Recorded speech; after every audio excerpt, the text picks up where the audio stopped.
What's going on, y'all? I'm KM Best, and we're going to be going through the top Series 4 and 5 cards to buy in Marvel Snap. So first up on our list, we have Bast. I think Bast is a low-tier buy. Now, she does some good things. So, for example, you can play Bast in a Mr. Negative deck, although I don't recommend this because I don't like Mr. Negative. You can play Bast in a bounce deck, which I think is currently her best option, but I do think you need other Series 4 cards to make that deck optimal. You can play Bast in a Thanos deck. Again, the other cards are more important, but she is a played card, so I think I'm going to put her into B tier. I'm thinking a B tier on Bast. Now, granted, she is only 3,000 tokens, but she's a useful card. She's in some good decks. She's not in any great decks, in my opinion, although, you could argue for the Thanos lane control deck being a great deck. Next up is Black Panther. I think Black Panther is not very good. Black Panther really could use some extra power. It tends to fall apart in the face of Cosmo. I expect Cosmo to be more and more popular as people no longer need to be worrying about priority as much. This is to say nothing of the dominant Shuri decks that run this. I would say Black Panther ends up in I'd put him in the C tier, but you could argue that Black Panther should go in the D tier, I think.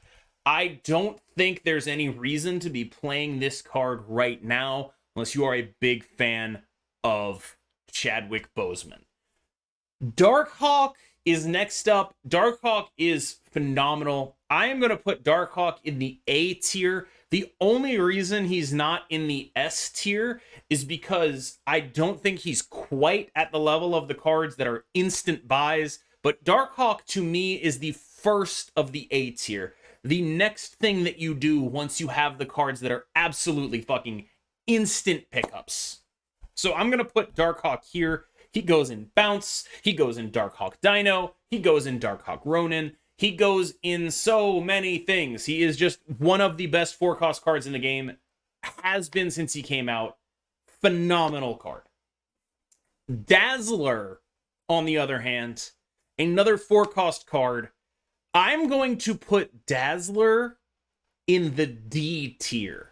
I don't think anyone should be buying this card for any reason at any point in time unless you are a fan of the character. Do not buy. Stay away. Now, Galactus, I think I might get some criticism for this, but because, his deck is a little bit boring, it's only one kind of style of play, you can only really play certain Galactus decks. Now you kind of even need Nimrod to do them optimally. You need Shuri to do them optimally. I would say that I think, personally, Galactus is an A-tier card on par with Darkhawk. Darkhawk and Galactus, I think, are, once you have the S-tier cards, you pick one and you get the support for it, and then you come back to the other and you get the support for that. That would be how I would approach buying things in this Series 4, Series 5 economy. So Galactus is going to go in A tier alongside Darkhawk. Ghost. I'm thinking Ghost is a card, especially at her current 6,000 token price point, that absolutely nobody should buy. Don't buy it. Just don't. Wait for someone else to figure out what's good with it. Wait for her to drop. Maybe when more people get to play with her, there'll be a good reason to play her. Right now, I cannot think of any good reason to play her. And don't go in the comments and be like, oh, well, she lets you Shang-Chi later. You know what else lets you Shang-Chi later? Playing so that you don't have priority. You can just do that without having to run a card that says that. Kang is probably the single hardest card to evaluate in this entire group of cards. The thing with Kang is that he is not amazing on ladder. And he is a reasonably good card in battle mode, but not so much that you always want to run him. But he is a big bad. He will not get demoted. He will always cost 6,000 tokens. So he will never be a bad investment. So because there are going to be players who are going to be focused on the best value they can get for the tokens, I would say that I would put Kang in the A tier. But just on gameplay, I do not think he belongs anywhere near the A tier. I don't think he's anywhere close. Like, Kang is a fine card, but the only thing putting him here is the fact that he is a big bad. That's it.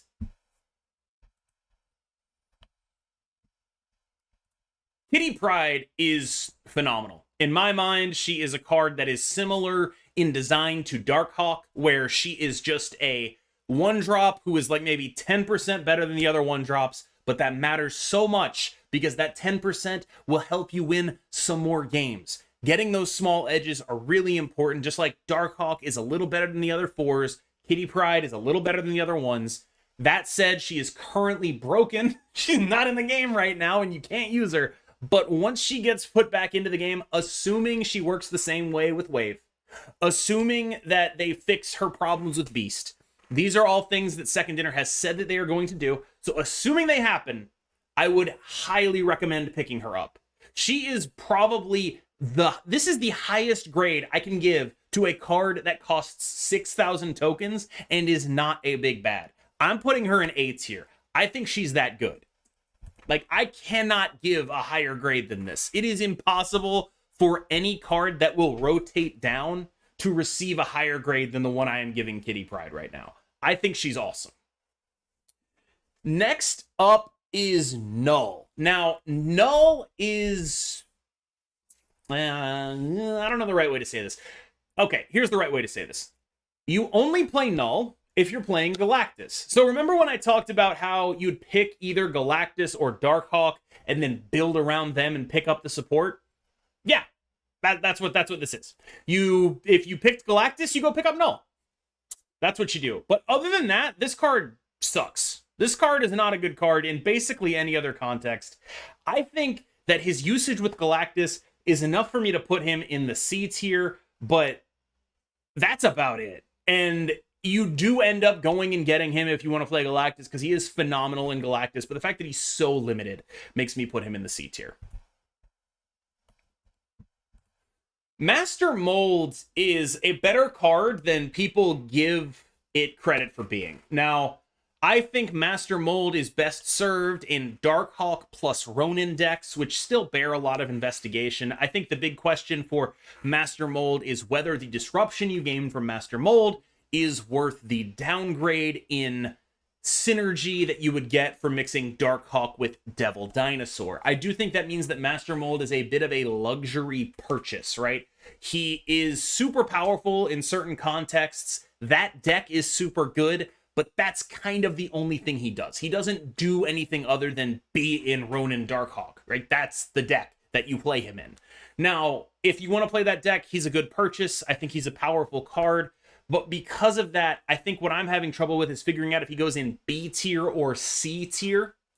I think that Master Mold's power is higher than several of the cards in C tier, but his versatility is lower than, say, Bast, right?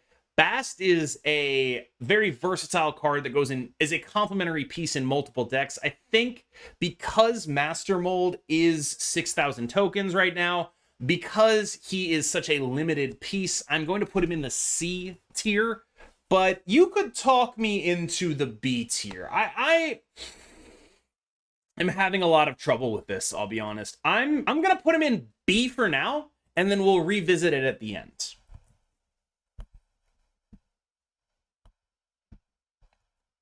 MODOK is a good card. MODOK's issue is he only goes in one archetype, he costs 6,000 tokens, and a bunch of people already probably have him from the Battle Pass. That said, he is one of the best cards in the discard archetype. When he gets downgraded to 3,000 tokens, he'll be a much more reasonable purchase. But the issue is that if you want to play discard, you will probably have to get him. If you want something that is versatile, you do not want him. He's very similar to Master Mold in this sense, except I think MODOK is a little bit of a better card in his own archetype. I would be comfortable putting MODOK in the B tier.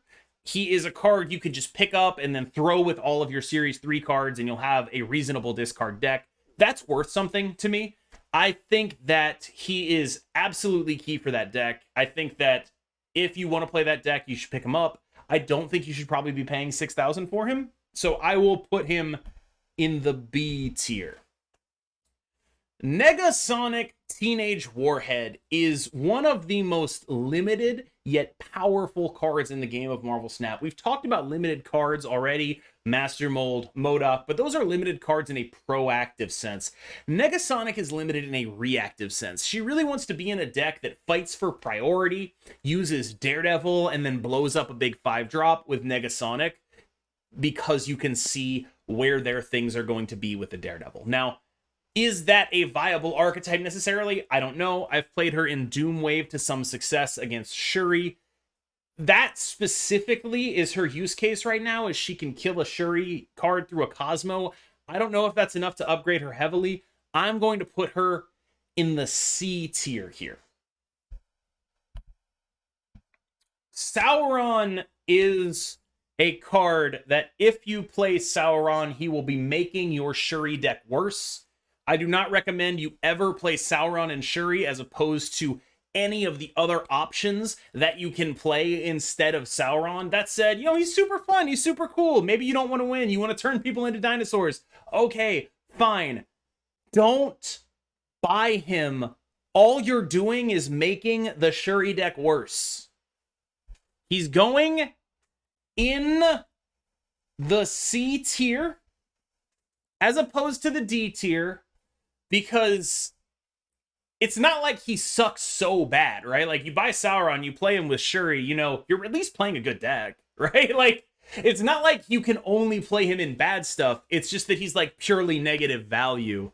And, maybe there's something in the future that holds some potential with Sauron, but I honestly think he might be the bottom of C, the top of D. If I were doing a star rating, he'd be like a 1.5 kind of thing. That's kind of where my head would be at. I don't think he's like the worst card in the game, but honestly, in terms of the most value lost, he might be the most value lost of any of these cards because he tricks you into making your Shuri deck worse. So maybe actually he has to go in the D tier. I think that's where he's gonna go.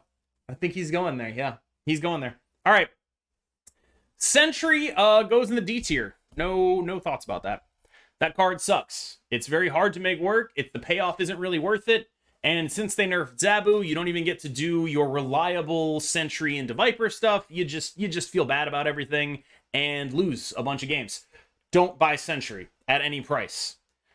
Shadow King, same deal. I actually think that Shadow King should be just straight up a 2-3. Same effect and everything, just a 2-3. That would be the only way I could think of to get him to see play. This card is ass. Do not play this card. Do not buy this card. Never, ever, ever. This is the worst purchase in the token shop by far. Ass. Shanna is a card that I really like. I really like Shanna, but it's so hard to make her work. You want specific outcomes from her. She can be really good. I believe that, but she's so small ball and unreliable.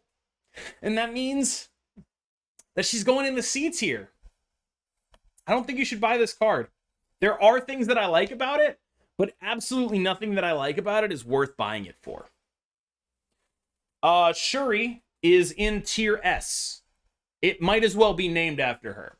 People are talking about how, you shouldn't buy her. She'll be downgraded. You're wasting 3,000 tokens. It's like, look, when she gets downgraded, that's probably 3 weeks from now. Do you want to spend the next 3 weeks winning games or losing games? That's really the only question. If you're willing to spend the next 3 weeks playing some shit that's worse, that's your prerogative. If you want to play the best deck in the game, just go buy her. Bite the bullet. Now, Silver Surfer is, I think, We talk about limited cards that are good in specific archetypes. You see a lot of those in tier B, the exception being Bast, who is a slightly worse card, but more versatile, right? I think Silver Surfer belongs in that B tier with Bast. I truly believe that Silver Surfer decks might resurface at some point. They might be a little too bad, but they're definitely better than playing a Black Panther deck. They're definitely better than playing Null without Galactus. I think that that means that she is in the B tier, that Silver Surfer is in the B tier for me. Next up is Stature. Stature is a card that I really believe in. I think people might call this a homer pick. She's really close to being an A tier card for me. Like, really close to being an A tier card for me. I wouldn't be shocked if after a couple nerfs, she ended up being one of the strongest possible things you can do. I think she is just great in all these sort of fair mid-range shells. That said, none of them have really broken through yet. And there's a chance that, 7 power might be a little bit too small ball. The Arrow nerf hurt her because you'd pair her with an Arrow late. The She-Hulk nerf hurt her. The existence of Kitty Pryde maybe hurt her. We're not sure about that yet. So she's going in the B tier for now. But man, is she a good card. She is just good. You run her with just Black Bolt and she gets the job done. Super Skrull sucks.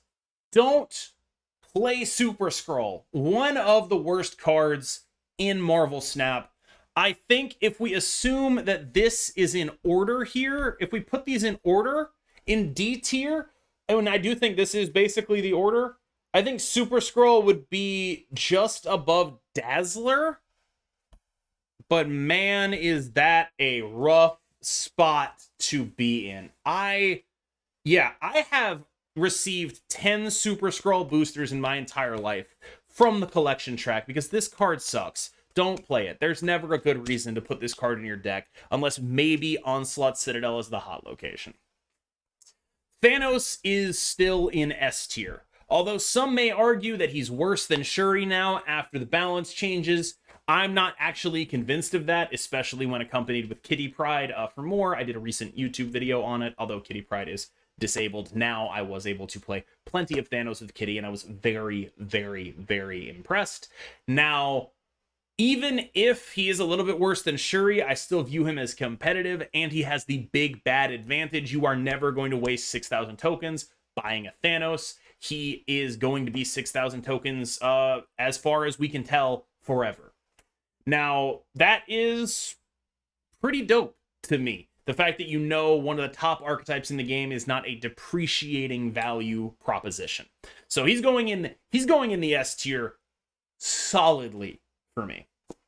Now, next up we have Valkyrie, who's a card I really love Valkyrie. Like, I know if you want to beat Shuri, you can play the Thanos Valkyrie Spider-Man deck and you will beat Shuri. Like, it is absolutely doable. It is absolutely doable beating Shuri, and Valkyrie is a key part of it. The question is it worth spending the tokens on her when she's going to drop fairly soon?